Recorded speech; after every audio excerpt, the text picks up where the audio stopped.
তোমার দাদা তোমাকে অল্প বয়সে বিয়ে করিয়েছে, তোমার ঘরে তিনি সন্তান দেখতে চান। হ্যাঁ বাবা, সেটা তো আমি জানি। 3 বছর হয়ে গেল, বৌমার তো এখনো সন্তানাদি কিছু হলো না। সময় আছে। আমি মরলে পরে সময় হবে। তোমার দাদু আসলে আর অপেক্ষা করতে চাচ্ছেন না, উনি একটা সিদ্ধান্তে যেতে চাচ্ছেন। কি সিদ্ধান্ত মা? তোমাকে আবার বিয়ে করাতে। বৌমা যেহেতু বাচ্চা দিতে পারছে না, আমরা তো আমাদের প্রদীপ নিভিয়ে দিতে পারি না। তো বাবা, আমরা তো এখন অনেক ছোট, হয়েছে মাত্র 3 বছর।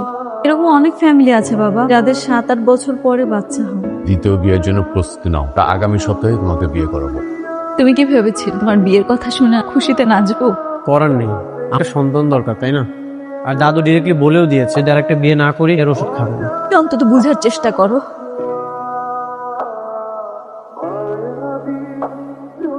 মাশাআল্লাহ, ছবির চেয়েও বেশি সুন্দর বাস্তব। ধন্যবাদ। আমি ভেবেছিলাম আরেকটা বিয়ে হয়েছে, হয়তো আমাকে পছন্দ হবে না। আপনারা সবাই মিলে আমার সাথে অন্যায় করছেন, তা এখন তো অপমানও করছেন। সবাই মিলে যদি এভাবে অপমান করেন তাহলে তো কি, কে তোমাকে অপমান করছে? কি শুরু করলে তোমরা? আপনি আমার খুব উপকার করেছেন। আপনি সব নষ্টের গোড়া, নই না? আজকে আমার সতীনের ঘর করতে হচ্ছে। কি আবল তাবল বলতেছো? আমার মা কখনো দাদার সামনে দাঁড়িয়ে উচ্চস্বরে কথা, আর তুমি অবার সামনে দাঁড়িয়ে উচ্চস্বরে কথা বলছো? পাগল হয়ে গেছো তুমি? হ্যাঁ, আমি পাগল হয়ে গেছি, পাগল হয়ে গেছি। আমার দম বন্ধ হয়ে আসছে এখানে, আমি আর সহ্য করতে পারছি না। মাপছি আপনাদের কাছে, বাড়িতে থাকতে পারবো না।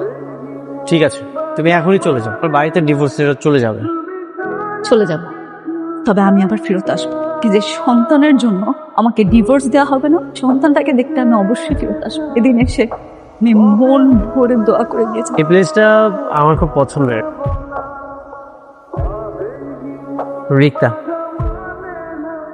তুমি এখানে কি করতেছো? তোমাকে কেন বললাম পাশের হোটেলে বসতে? আরেকটা বিয়ে করেছে। হ্যাঁ, দেখে তো তাই মনে হচ্ছে। ওই পরিবেশটা না সুন্দর ছিল। ফোনটি হয়ে গেছে না?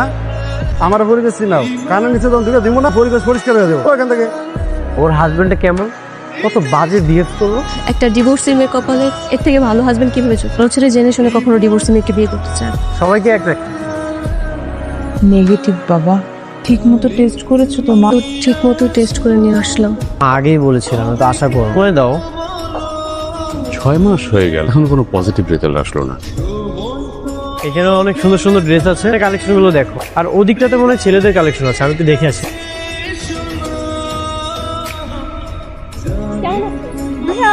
আমি ভালো আছি, আপনি কেমন আছেন? জি, মোটামুটি। সুখবরটা কবে পাচ্ছি? নাকি পেটে আছে, খুব শীঘ্রই পাবো? এখনো হয়নি। এখনো হয়নি? বিয়ে তো অনেকদিনই হলো। আমারও মনে হয় আপনার মতন পরিস্থিতি হবে। মা বলছিল 1.5 বছর হয়ে গেছে। এটা এখনো বাচ্চা ছিল, এখনো বাচ্চা হবে না, তাই না? ডিভোর্স দিয়ে দিবেন। দেখো, সবাই তো ভয় আছে, বিশ্বাস করো, একটা বাচ্চা যদি হয়ে যায় কিছু চাইতে না। সবকিছু তো তুমি জানো, আমরা কি আশায় ওদের বিয়ে দিয়েছি, কিভাবে কি করেছি, কিন্তু কিন্তু কি আমি আপনাদের শেষ পূরণ করতে পারি না? আমাকে ডিভোর্স দিবেন, তাই?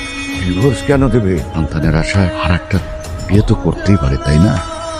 দাদা ঠিকই বলেছো। দেখো, আমাদের যদি সন্তান হতো তাহলে তো আরেকটা বিয়ের কথা উঠতো না এখানে। আপনারা সবাই নির্দোষ, দোষ আসলে আমাদের মেয়েদের। কি বললেন না?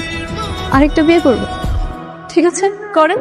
তবে আমার একটা কথা আছে, আমি সতীনের সংসার করতে পারবো। একটা বিয়ে যদি করতেই হয় আমাকে ডিভোর্স দিয়ে ওর করতে হবে। ঠিক আছে, আবির ডিভোর্সের ব্যবস্থা কর, কে ওকে ডিভোর্স দিবি? আসসালামু আলাইকুম সবাইকে। দাদু কেমন আছেন? আমার সন্তান নিয়ে আসছি। আর আগে আসতাম, সুস্থ ছিলাম তো, তাই আসতে পারি। দোয়া করেন। সন্তান? হ্যাঁ, আমার সন্তান দাদু। আপনার নাতির সাথে ডিভোর্স হওয়ার পর আমার একটা বিয়ে হয়েছিল, সেখানে এই সন্তান। এটা কিভাবে সম্ভব? ফাজলাম করার জায়গা পাও না, না তা খায় নুনের ছিটা দিতে আশ্চর্য। আপনি মুরব্বী মানুষ, তার সাথে মিথ্যা কথা কেন বল? ওকেও ডিভোর্স দেওয়াতে চাচ্ছেন, তাই না?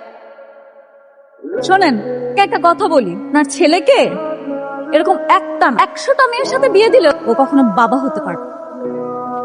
এত বড় কথা, থাপ্পড় চেন? থাপ্পড়, এক থাপ্পড়ে সমস্ত দাঁত ফেলে দেবো। মা চুপ করো, আমি বুঝতে পেরে আসলে সমস্যাটা কোথায়।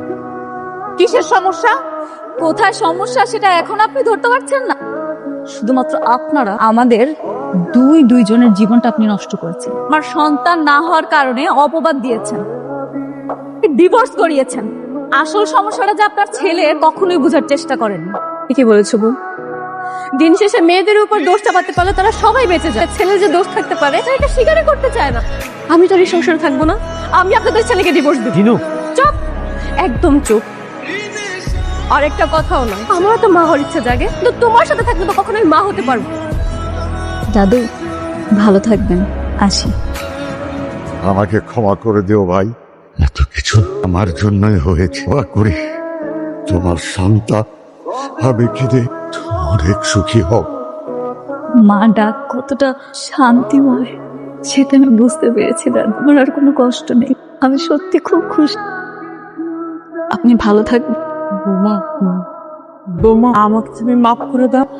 আমি তোমাকে বুঝতে পারিনি, তা মেয়ে হয়ে তোমাকে কত বড় অপবাদ দিয়েছি। মাফ করে দাও মা, আমি তো তোমার মুরব্বী, বড় আমি অন্যায় করেছি, তোমার কাছে হাত জোর করে ক্ষমা চাই। আমাদেরকে ছেড়ে যেও না, আমরা সুখে দুঃখে একসাথে থাকবো। ঝিনুক, তুমি এখান থেকে চলে যাও।